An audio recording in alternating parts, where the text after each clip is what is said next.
जय श्री कृष्णा दोस्तों। मेरी उम्र 33 साल हो चुकी थी।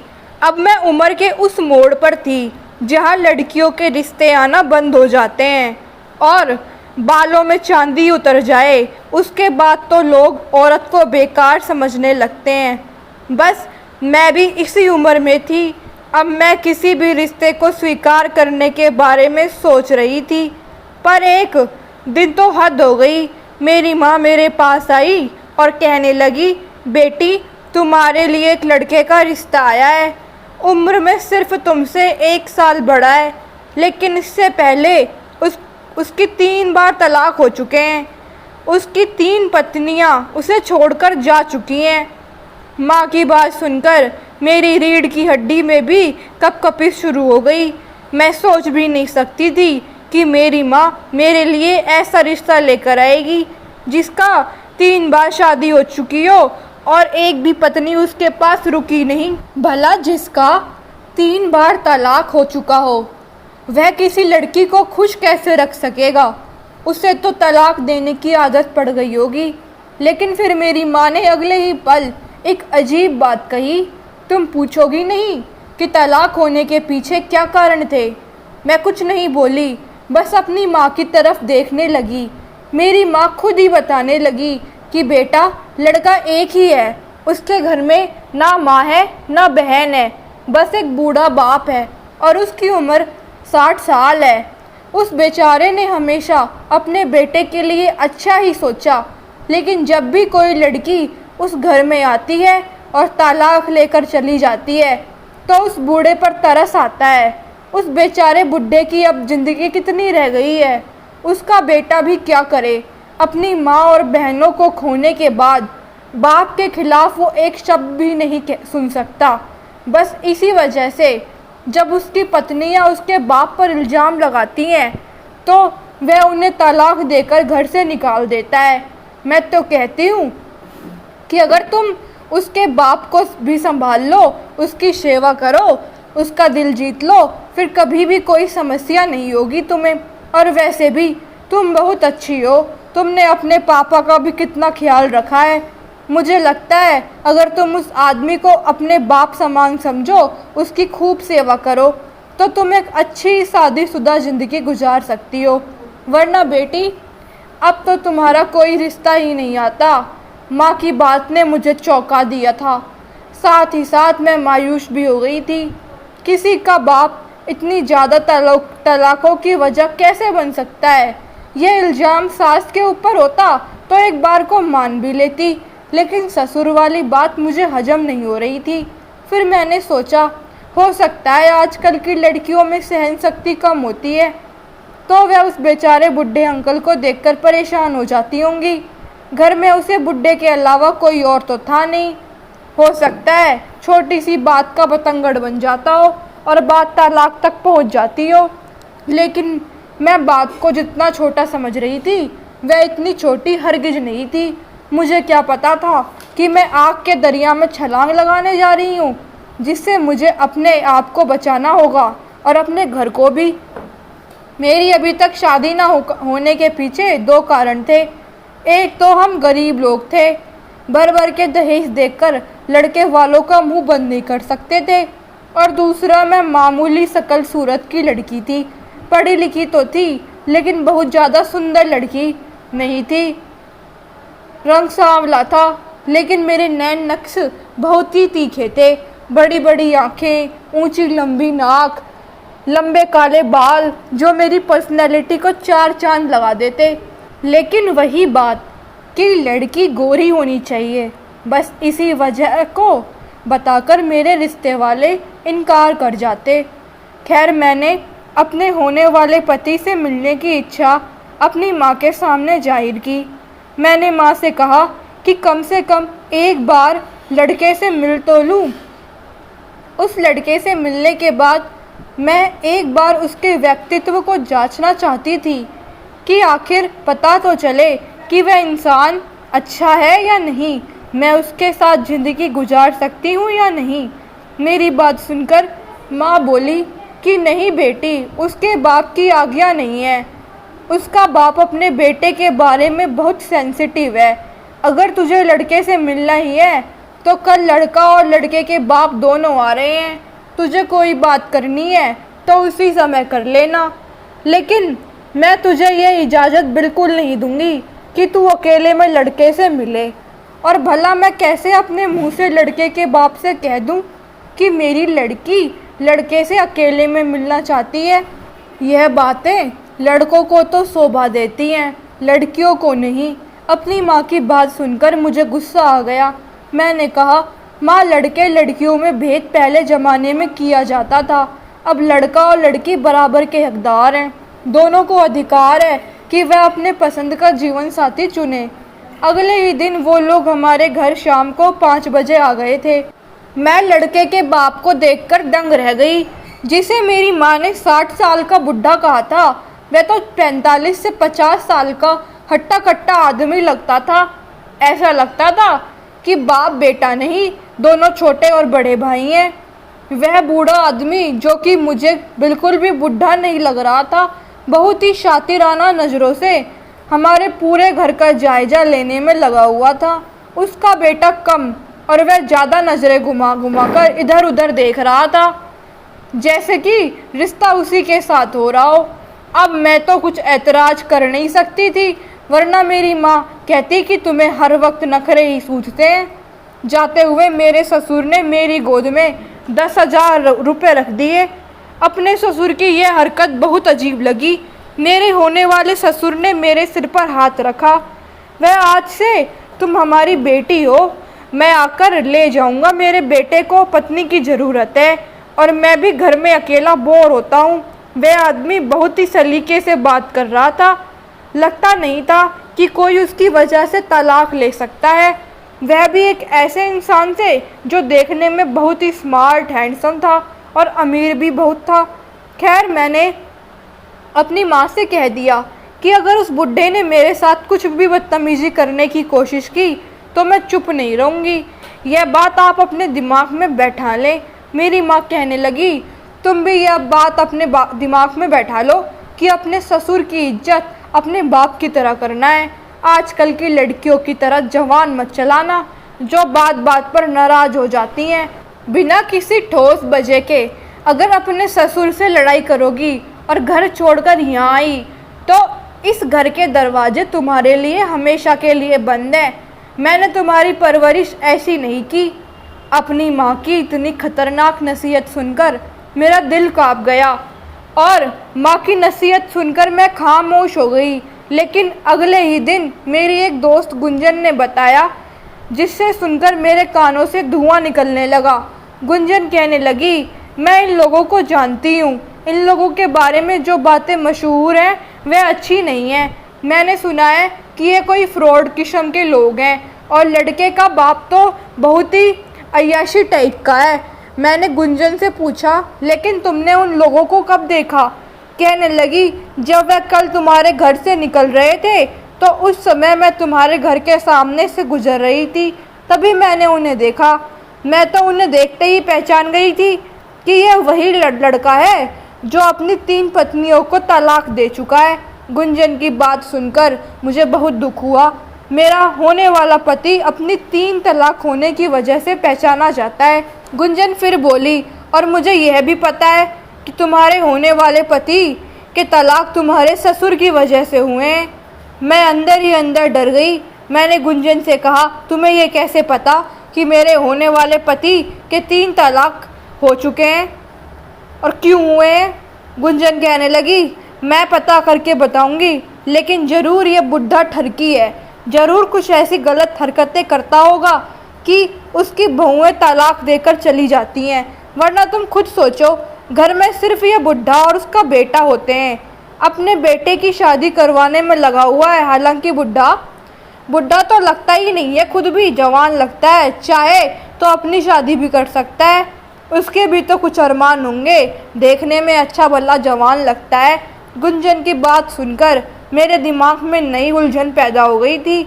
ज़रूर कुछ गड़बड़ है जिसे मेरी माँ मुझसे छुपा रही है, और वह मेरा होने वाला ससुर और मेरा होने वाला पति भी ज़रूर एक दूसरे से कुछ ना कुछ छुपा रहे हैं।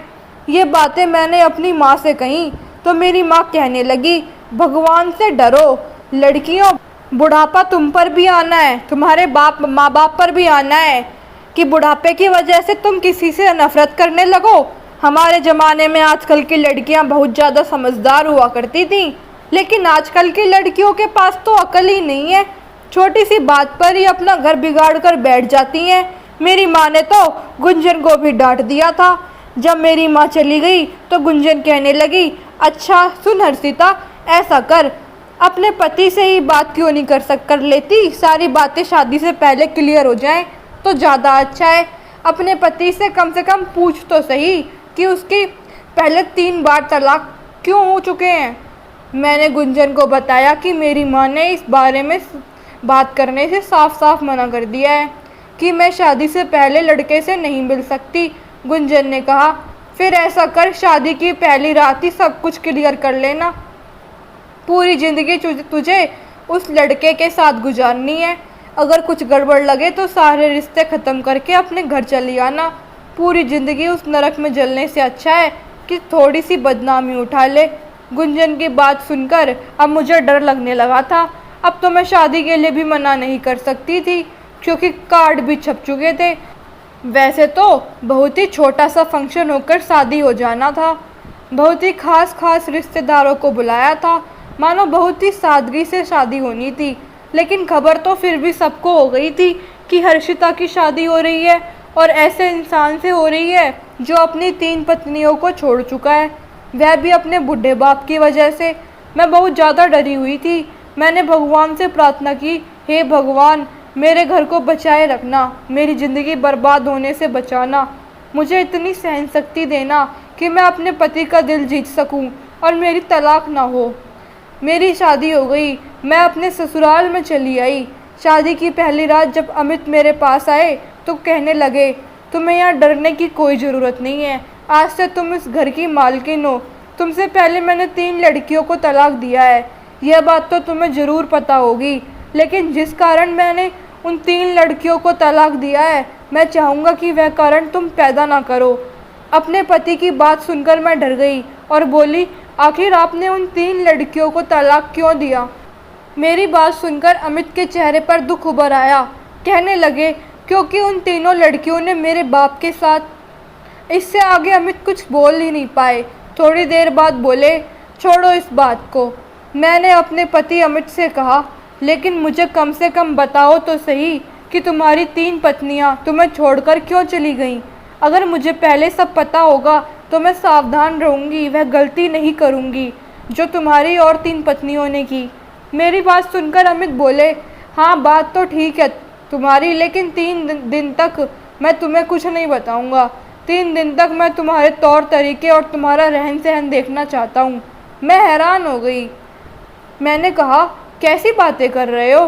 क्या तुम्हें मुझसे शादी करने की कोई खुशी नहीं? अमित बोले, देखो एक बात हमेशा याद रखना, मुझे हर वक्त गिले शिकवे करने वाली औरतें बिल्कुल पसंद नहीं हैं। अगर मेरे साथ रहना चाहती हो तो बहुत ही प्यार मोहब्बत से रहो। रोज़ रोज़ की झिकझिकबाजी मुझे बिल्कुल पसंद नहीं है। और इंसान जिससे शादी करता है उससे मोहब्बत तो हो ही जाती है। मैं मोहब्बत में विश्वास रखता हूँ, तुम मेरी पत्नी हो और मैं तुम्हें पूरी इज्जत और मोहब्बत दूंगा। लेकिन बस एक बात का ध्यान रखना, मेरे पापा पर किसी भी तरह का कोई इल्ज़ाम मत लगाना। मेरे पापा पर उंगली उठाने से पहले अच्छी तरह सोच लेना कि अब से पहले जो 3 लड़कियां मेरी ज़िंदगी से गई हैं वह इसी वजह से गई हैं कि उन्होंने मेरे पापा पर उंगली उठाई थी। हालांकि वह लड़कियां तुमसे कहीं ज़्यादा सुंदर थीं। अमित की बात सुनकर मुझसे तो कुछ बोला ही नहीं जा रहा था। अमित जी, आप कैसी बातें कर रहे हो? भला शादी की पहली रात ऐसी बातें कौन करता है? मेरे पति मेरे पास बैठे और बोले, तुम्हें डरने की ज़रूरत नहीं है, बस तुम्हें समझा रहा हूँ कि होशियार रहना, मेरे पापा की इज्जत करना और पापा के खिलाफ एक भी शब्द मुंह से मत निकालना। तुमसे पहले अपनी 3 पत्नियों को यह बात मैंने इतनी साफ तौर पर नहीं समझाई थी, लेकिन मैं तुम्हें बहुत ही साफ तौर पर ही बात समझा रहा हूँ कि मैं अपने पापा के खिलाफ कोई शब्द नहीं सुनूंगा। आज तक मेरा घर नहीं बस पाया, लेकिन मुझे इस बात का कोई अफसोस नहीं। मैं बस अपने पापा को खुश रखना चाहता हूँ और तुम भी मेरे पापा को खुश रखना। मेरे पापा बहुत ही सीधे साधे हैं, उनकी सेवा करोगी, उनके साथ अच्छे से रहोगी तो वे तुम्हें बेटी की तरह रखेंगे। एक बात और याद रखना, मेरे पापा के पास इतना पैसा है, इतनी प्रॉपर्टी है, अगर तुम मेरे पापा को खुश रखोगी तो मेरे पापा तुम्हें खुश रखेंगे, तुम्हारे पूरे परिवार को खुश रखेंगे, तुम्हारे पूरे परिवार की गरीबी दूर हो जाएगी, तुम्हारी 7 नस्लें आगे तक ऐसे ही बैठकर खाएंगी, तब भी पैसे ख़त्म नहीं होंगे। इतना पैसा है मेरे पापा के पास, बस मेरे पापा को खुश रखना। अमित की बात अब कुछ कुछ मेरे दिमाग में आने लगी थी। अगर अपने ससुर को खुश रखती, उनकी सेवा करती तो मेरी छोटी बहन भाइयों की ज़िंदगी भी संवर जाती। मेरे माता पिता जो अब तक छोटी छोटी खुशियों को तरसते रहते थे, उनकी भी ज़िंदगी में खुशियाँ बाहर बनकर आ जाती और कोई ज़्यादा मुश्किल नहीं था। बस एक काम करना था कि मैंने अपने ससुर को अपने बाप का दर्जा देना था। मैंने अमित को विश्वास दिलाया कि मेरी तरफ से आपके पापा को शिकायत का कभी मौका नहीं मिलेगा। मेरी बात सुनकर अमित खुश हो गए। उन्होंने मेरी उंगली में हीरे की एक अंगूठी पहना दी। इतने बड़े हीरे की अंगूठी देखकर मैं तो दंग रह गई। अमित बोले, हर्षिता, तुम्हें पता है कि मुझे ये अंगूठी किसने लेकर दी है? मैंने नामे सिर हिला दिया तो बोले कि मुझे मेरे पापा ने लेकर दी है कि दुल्हन को पहली रात में पहनाना। इससे पहले भी 3 बार मेरे पापा ने अंगूठी लेकर मुझे दी थी, लेकिन तलाक के बाद मैंने वह अंगूठी उन लड़कियों से वापस नहीं ली, बल्कि तलाक के बाद भी उन्हें इतना पैसा दिया कि वह चाहें तो ज़िंदगी भर आराम से बैठकर खा सकती हैं। हमने आज तक किसी के साथ नाइंसाफ़ी नहीं की है, यह बात हमारा भगवान जानता है। लेकिन हमारे समाज की विडंबना है कि हमारा समाज ऐसे मामलों में औरत का ही साथ देता है, क्योंकि औरतें मासूम और मजलूम लगती हैं। हालांकि मेरी पत्नियां बिल्कुल भी मासूम नहीं थीं। उन्होंने मेरे पापा पर इतना गंदा इल्ज़ाम लगाया कि मुझे अपने कानों पर विश्वास नहीं हो रहा था। पति की बातें सुनकर मैं खामोश हो गई। और वैसे भी वह अपनी पहली 3 पत्नियों की बुराई कर रहे थे। मुझे कुछ ज़्यादा परेशानी नहीं हो रही थी, बल्कि खुशी हुई थी कि उन्हें अपनी पुरानी पत्नी में से किसी के भी साथ हमदर्दी या प्यार नहीं था। मैंने अपने दिल में पक्का इरादा कर लिया कि मैं अपने पति की हर बात मानूंगी और अपने ससुर की खूब सेवा करूंगी। तभी मेरे कमरे का दरवाज़ा खुला और मेरे ससुर अंदर कमरे में बिना दस्तक दिए हुए चले आए। मेरे ससुर के हाथ में एक ट्रे थी जिसमें दूध के 2 गिलास रखे हुए थे। मुझे बहुत अजीब लगा अपने ससुर की इस हरकत पर, लेकिन अमित जल्दी से उठकर खड़े हो गए और बोले, पापा, आपने क्यों परेशानी उठाई? आप मुझे आवाज़ दे देते, मैं खुद ही आ जाता। मेरे ससुर मेरी तरफ देखते हुए बोले, यह दूध तुम दोनों पी लेना, सोने से पहले दूध पियोगे तो सारी थकान उतर जाएगी। अमित बोले, थैंक यू पापा, आप हमारा कितना ख्याल रखते हैं। भगवान आपका साया हमारे ऊपर बनाए रखे हमेशा। ऐसा कहकर अमित ने एक गिलास मेरी तरफ बढ़ा दिया और एक गिलास पकड़ लिया। मेरे ससुर चले गए। अमित ने गेट बंद किया और अपना दूध खिड़की से नीचे गिरा दिया। मुझे बहुत ज़्यादा हैरत हुई। मैंने पूछा, आपने दूध क्यों फेंक दिया? तो अमित कहने लगे, असल में मुझे दूध पसंद नहीं है, दूध पीने से मेरा जी मिचलाने लगता है। लेकिन जब पापा मुझे दूध पीने के लिए देते हैं तो मैं पापा का दिल रखने के लिए दूध ले तो लेता हूँ, लेकिन उसे पीता नहीं हूँ। खिड़की के नीचे एक कटोरा रखा हुआ है, मैं उसमें दूध डाल देता हूँ और बिल्ली आकर दूध को पी जाती है। तुम टेंशन मत लो, तुम बेफिक्र होकर ये दूध पी सकती हो, तुम्हें कुछ नहीं होगा। अमित की बात सुनकर मैं डर गई। मुझे ऐसा लगा वह मुझसे कुछ छुपा रहे हैं। मैंने कई बार पूछा, लेकिन अमित ने कोई संतोषजनक उत्तर नहीं दिया। फिर मैं भी चुप हो गई। आज हमारी सुहाग रात थी और मैं बिना किसी वजह के अमित का मूड ख़राब करना नहीं चाहती थी। अमित ने पूरी रात मुझे अपनी मोहब्बत की बारिश में भिगो रखा था। यह सोचकर मुझे बहुत ज़्यादा हैरत हुई कि इतने प्यार करने वाले पति को छोड़कर आखिर वह तीनों लड़कियां क्यों चली गई थी। सुबह मेरी आँख खुली तो अमित बिस्तर पर नहीं थे, शायद बाथरूम में थे, क्योंकि पानी गिरने की आवाज़ आ रही थी। अभी मैं बेड से उठी भी नहीं थी कि तभी मेरे ससुर दरवाज़ा खोलकर अंदर आ गए। मुझे बहुत ही अजीब लगा, क्योंकि मैं बहुत ही अस्त व्यस्त कपड़ों में थी। मैंने जल्दी से पास पड़ा दुपट्टा उठाकर अपने कंधों पर डाल लिया। मुझे अपने ससुर की यह हरकत पसंद तो नहीं आई, लेकिन फिर भी मैं चुप रही। एक रात की दुल्हन थी, कुछ कह भी नहीं सकती थी। और दूसरी बात, वह मेरे पति के पिताजी थे और उन्होंने साफ कर दिया था कि मेरे पिताजी को कभी कोई शिकायत का मौका मत देना।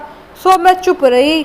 मेरे ससुर आगे बढ़े और उन्होंने मेरे सिर पर एक लाल रंग की चुन्नी डाली और बोले, बेटी यह बहुत ही शुभ चुन्नी है, शादी का पूरा पहला दिन तुम इसे पहन कर रखना, तुम्हारी ज़िंदगी खुशियों से भर जाएगी, तुम्हें तुम्हारी ज़िंदगी में कोई दुख नहीं होगा। मैं अपनी और बहुओं को भी सुबह सुबह चुन्नी ला कर दी थी, लेकिन उन्होंने मुझे कमरे से बेइज्जत करके निकाल दिया था और यह चुन्नी लेने से मना कर दिया था। लेकिन मुझे पूरा विश्वास है कि तुम ऐसा नहीं करोगी। तुम मुझे बहुत ही सुलझी हुई और संस्कारी बच्ची लगती हो। मुझे विश्वास है कि तुम मेरे बेटे को सच्ची खुशी दोगी। ऐसा कहकर मेरे ससुर ने मेरे माथे को चूम लिया। मैं तो हक्का बक्का रह गई। हालांकि जब भी एक बाप अपनी बेटी को प्यार करता है तो उसके माथे को चूमकर ही उससे प्यार करता है और आशीर्वाद देता है, लेकिन पता नहीं क्यों मुझे अपने ससुर का मुझे इस तरह चूमना पसंद नहीं आया।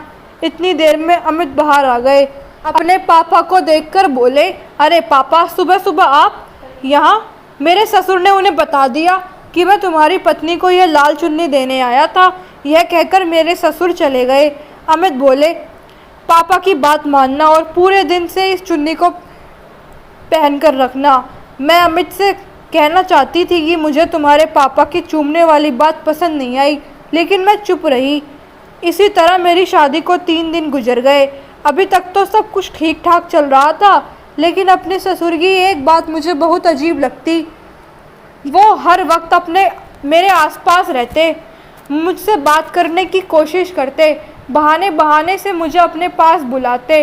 अपने ससुर की इतनी ज़्यादा अटेंशन मुझे बिल्कुल भी पसंद नहीं आ रही थी। कभी कभी तो जब मैं और अमित बहुत पास बैठे होते और अमित मुझसे प्यार भरी बातें कर रहे होते तो मेरे ससुर आ जाते और अमित को हाथ पकड़कर उठा देते और किसी काम के बहाने बाहर भेजते। मुझे अपने ससुर की यह सारी बातें पसंद नहीं आती थी।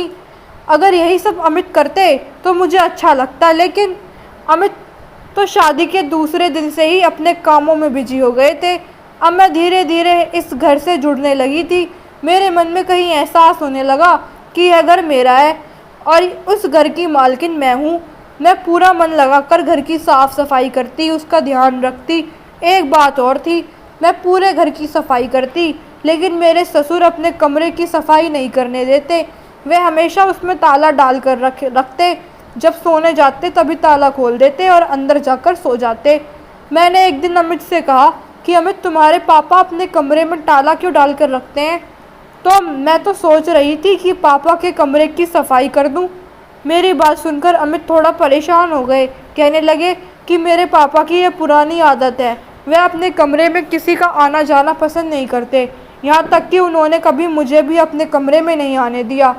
तुम ऐसा करो, बाकी घर की साफ़ सफाई करो, पापा के कमरे को ऐसा ही रहने दो। हमारे घर में काम वाली भी आती थी, उसने भी मुझे बता रखा था कि बड़े मालिक अपने कमरे की सफाई किसी को नहीं करने देते। शादी को 1 महीना बीत गया, लेकिन मेरे ससुर का रवैया वैसा ही था। वह अपने कमरे को हमेशा ताला लगा कर रखते। अब तो मैं बहुत ज़्यादा परेशान हो चुकी थी। मुझे लगता था कि जैसे कमरा बहुत ज़्यादा गंदा हो चुका होगा। हम रोज़ अपने घर को साफ़ करते हैं, तब भी गंदा हो जाता है। और फिर पापा के कमरे की तो बरसों से सफाई नहीं हुई थी। मैंने यही बात अमित से कही तो अमित बोले, हाँ बात तो तुम सही कह रही हो, ऐसा करो एक बार पापा से आज्ञा ले लो, अगर वह कहते हैं तो कमरा साफ़ कर देना। अमित की आज्ञा मिलते ही मैं अपने ससुर के कमरे में चली आई। आज दरवाज़ा खुला हुआ था। मैं दरवाज़ा खोलकर अंदर चली आई। मेरे ससुर बेड पर बैठे हुए थे, मेरी तरफ से उनकी पीठ थी। मैंने एक नज़र पूरे कमरे में डाली। मेरी हैरत से आंखें फटी की फटी रह गईं, क्योंकि पूरे कमरे में यहाँ से वहाँ तक लेडीज़ कपड़े पड़े हुए थे। ड्रेसिंग टेबल की तरफ नज़र गई तो वहाँ भी मेकअप का सामान और कुछ चूड़ियाँ वगैरह रखी हुई थी। मुझे बहुत ज़्यादा हैरत हुई। मेरी सास को तो गुजरे हुए न जाने कितना समय हो गया था, फिर भला मेरे ससुर के कमरे में लेडीज़ का सामान क्या कर रहा है? आहट पर मेरे ससुर ने चौंक कर देखा। मुझे देखकर वो एकदम से डर गए और बोले, अरे बहू, तुम मेरे कमरे में क्या कर रही हो? चलो बाहर चलते हैं। मैं भी बाहर ही चलता हूँ, मेरी चाय पीने का मन कर रहा है। चलो मेरे लिए अदरक इलायची वाली चाय बना दो। मैंने कहा, पापा जी, चाय तो मीना बना रही है, आप चलिए चाय पी लीजिए, तब तक मैं आपके कमरे की सफाई कर देती हूँ। देखिए ना कितना गंदा हो रहा है। ये बात सुनकर तो मेरे ससुर जी और भी ज़्यादा डर गए। वे जल्दी से बाहर निकल आए और मेरा हाथ पकड़कर मुझे भी बाहर ले आए और जल्दी से अपना दरवाज़ा बंद कर दिया। कहने लगे, अरे बहू, इस कमरे में साफ़ सफाई के लिए ऐसा कुछ भी नहीं है, मैं रोज़ की रोज़ अपने कमरे की सफाई कर लेता हूँ। तुम चलो, हम दोनों बाहर लॉन में बैठकर चाय पीते हैं। देखो ना कितना अच्छा मौसम हो रहा है। अब जब वो पापा जी खुद ही कमरे की सफाई नहीं करवाना चाहते थे तो मैं क्या कर सकती थी। मैं बाहर आ गई। तब तक मीना चाय बनाकर ले आई थी। मैंने बेमन से चाय पी और अपने कमरे में चली आई। अगले दिन मेरी दोस्त गुंजन का फ़ोन आया। कहने लगी, हर्षिता, मुझे तो लगता है कि तुम्हारे ससुर लड़कियों का कारोबार करते हैं, वरना तुम खुद ही सोचो, तुम्हारे पति की तीनों पहले की पत्नियां आखिर कहाँ गईं? आज तक उनका कोई अता पता नहीं है कि वह कहाँ से आई थी और कहाँ गई। ज़रूर दाल में कुछ गड़बड़ है। ज़रूर तुम्हारा ससुर लड़कियों का बिजनेस करता है, तभी तो तुम्हारा ससुर इतना पैसे वाला है। गुंजन की बात सुनकर मुझे भी लगने लगा कि ज़रूर दाल में कुछ काला है। ज़रूर मेरे ससुर के कमरे में कुछ ऐसा राज है जो मुझसे छुपाया जा रहा है। वो सारे लेडीज़ कपड़े मेरी आंखों के सामने घूम गए थे। सारे के सारे कपड़े लड़कियों के थे। ज़रूर कमरे में ससुर लड़कियों को बंद करके रखते थे, उनके साथ पहले गलत काम करते हैं और फिर उन्हें बेच देते हैं। ये ख्याल मेरे दिमाग में आ रहा था कि मेरा पूरा शरीर कांप गया। अगर ऐसा ही था तो फिर मैं इस घर में सुरक्षित नहीं थी। मैंने सोच लिया था कि मैं अपने ससुर की सच्चाई जान कर रहूँगी। अगर मेरे ससुर कुछ गलत काम करते होंगे तो मैं खुद ही उन्हें पुलिस से अरेस्ट करवाऊँगी। अब मैं अपने ससुर पर निगाह रखने लगी थी। एक रात जब पानी लेने बाहर आई तो मेरे ससुर के कमरे की लाइट जल रही थी और मेरे ससुर के कमरे से किसी लड़की के रोने की आवाज़ भी आ रही थी। मेरा दिल धक से रह गया। ज़रूर मेरे ससुर के कमरे में कोई लड़की है। मैं जल्दी से अपने ससुर के कमरे के पास गई। अंदर झाँक कर देखा तो मुझे कुछ भी नज़र नहीं आ रहा था। लड़की के रोने की आवाज़ भी आना बंद हो चुकी थी। दरवाजे पर दस्तक देने वाली थी, लेकिन मैंने खुद को रोक लिया। मैंने सोचा कि कहीं मेरे ससुर गुस्सा ना हो जाएं और कहीं वे मेरी अमित से शिकायत न लगा दें। कितनी रात को मैं उन्हें तंग कर रही हूँ। बहुत देर तक मैं कान लगाकर सुनती रही कि लड़की की आवाज़ दोबारा आती है या नहीं, लेकिन अब लड़की की आवाज़ नहीं आ रही थी। मेरे ससुर ने भी अब कमरे की लाइट बंद कर दी थी। मैं भी अपने कमरे में आ गई। पूरी रात मुझे सुकून से नींद नहीं आई। अमित से भी कुछ कह नहीं सकती थी, वरना अमित कहते कि तुम भी दूसरी लड़कियों की तरह मेरे पापा पर इल्ज़ाम लगाने लगी हो। एक बार मैं किचन में खाना बना रही थी कि तभी गर्म तेल मेरे हाथ पे गिर गया और मेरा हाथ जल गया। मेरी चीख निकल गई। मेरी चीख को सुनते ही मेरे ससुर भागते हुए किचन में आए। मुझे दर्द से तड़पते देखकर वो जल्दी से मेरे पास आए और मेरा हाथ देखने लगे। मेरे ससुर उस समय मेरे इतने करीब थे कि मुझे बहुत अजीब लग रहा था। मैंने अपने ससुर से अपना हाथ छुड़ाना चाहा, लेकिन वह नहीं माने। वह मुझे किचन से बाहर ले आए। ड्राइंग रूम में बिठाकर वह जल्दी से बर्फ़ लेके आए और वहीं सोफ़े पर मेरे बिल्कुल करीब होकर बैठ गए और मेरे हाथ पर बर्फ़ लगाने लगे। मुझे घुटन का एहसास होने लगा। ससुर और बहू के बीच एक मर्यादा होनी चाहिए, एक दूरी हमेशा बनी रहनी चाहिए। वही दूरी मेरे ससुर ने मिटा दी थी। वह मेरे बहुत करीब थे। मैंने जल्दी से अपना हाथ छुड़ाया और अपने कमरे में आ गई। मेरे ससुर पीछे से मुझे आवाज़ लगाते रह गए। अपने ससुर के यह सब हरकतें मुझे गलत लग रही थी, लेकिन अमित से कहूँ तो कैसे कहूँ। दिन ऐसे ही गुजर रहे थे, लेकिन मैंने अपने ससुर के ऊपर पूरी नज़र बना कर रखी थी कि मुझे कुछ तो ऐसा मिले जो मैं अमित को दिखाकर अमित के पापा को गलत साबित कर सकूं। लेकिन अभी तक मेरे हाथ में कोई ऐसा सबूत नहीं लगा था। एक दिन अमित को घर आने में बहुत देरी हो गई। वैसे तो अमित रात को 9 बजे तक घर वापस आ जाते थे, लेकिन आज 11 बजने वाले थे और अमित अभी तक नहीं आए थे। वैसे तो अमित के पास दूसरी चाबी थी, वह गेट खोलकर खुद ही अंदर आ सकते थे, लेकिन मैं फिर भी अमित का इंतज़ार कर रही थी। और अमित का इंतज़ार करते हुए मैं बाहर ड्राइंग रूम में टहल रही थी। मेरे ससुर अपने कमरे में जा चुके थे, उनके कमरे की लाइट जल रही थी और तभी मैं चौंक गई। मुझे अपने ससुर के कमरे से फिर किसी लड़की के रोने की आवाज़ें आने लगी। पहले तो रोने की आवाज़ हल्की थी, कुछ देर बाद एक ज़ोरदार चीख सुनाई दी। मेरा दिल धड़कना भूल गया। मेरे ससुर के कमरे में कोई लड़की थी और वह मदद के लिए चिल्ला रही थी। अब मैं और नहीं रुक सकती थी। मैंने ज़ोर ज़ोर से अपने ससुर के दरवाजे को पीटना शुरू कर दिया, लेकिन मेरे ससुर ने दरवाज़ा नहीं खोला। हाँ, लड़की की दबी दबी सिसकियों की आवाज़ अब भी आ रही थी। जब मेरे ससुर ने दरवाज़ा नहीं खोला तो फिर मैंने खिड़की पर एक ज़ोरदार धक्का दिया। खिड़की के पट खुल गए। सामने एक लड़की अपना मुंह घूंघट में छुपाए बैठी हुई थी और सिसक सिसक कर रो रही थी। मैं जल्दी से खिड़की से कूदकर अंदर गई। इतनी देर में अमित भी अंदर आ गए।